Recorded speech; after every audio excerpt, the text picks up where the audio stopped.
On la surnomme l'Alcatraz des virus, l'île la plus dangereuse d'Europe. En mer Baltique, des laboratoires ultra protégés sur environ 1 km de long et 400 mètres de large. Comment sont conservés ici des centaines de virus potentiellement mortels pour l'homme? Thomas Mettenleiter dirige ce centre de recherche hors norme. Il fait partie de la petite dizaine de personnes seulement autorisées à s'approcher des virus les plus dangereux, comme la rage ou la fièvre jaune. Exceptionnellement, il nous conduit au plus près des cuves de stockage. C'est à moins 181 degrés Celsius. Ici, on peut conserver les virus pendant des années, des décennies. C'est là qu'il y a les bacs de stockage, à des températures très basses. Mais je ne suis pas équipé pour les manipuler et je vais refermer très vite. On a des virus très pathogènes dans la zone encore plus protégée, comme la fièvre afteuse pour les animaux ou pour les humains, Ebola. Des cuves d'azote liquide soigneusement fermées. Le taux d'oxygène dans la pièce est mesuré en permanence pour détecter la moindre fuite et donner l'alerte. Des virus conservés ici pour être étudiés depuis 1910. L'île de Reims est le plus ancien centre de recherche en virologie au monde.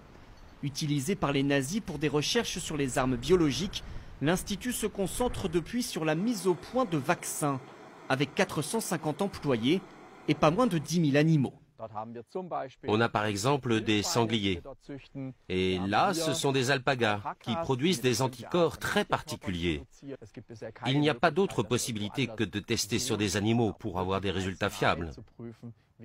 Les vaccins développés ici permettent de lutter notamment contre la peste porcine ou la rage du renard. Et voici l'animal qui propage le plus de maladies, le moustique. Et notamment cette espèce, le moustique tigre. Longtemps confiné aux zones tropicales, il est apparu en France et en Allemagne il y a quelques années.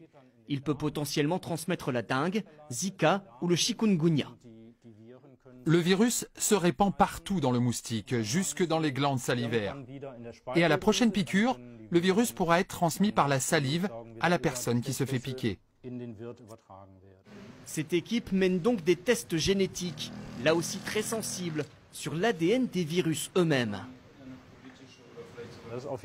C'est une étape importante, car ça nous donne des informations pour empêcher leur multiplication et savoir comment les combattre. Des travaux stratégiques. Depuis 2008, l'Allemagne a investi ici environ 300 millions d'euros. Cet institut de recherche unique en Europe étudie chaque mois de nouveaux virus. Il pourrait travailler très bientôt sur le coronavirus apparu en Chine si l'Organisation mondiale de la santé décrète officiellement l'état de pandémie, c'est-à-dire une épidémie à l'échelle de la planète.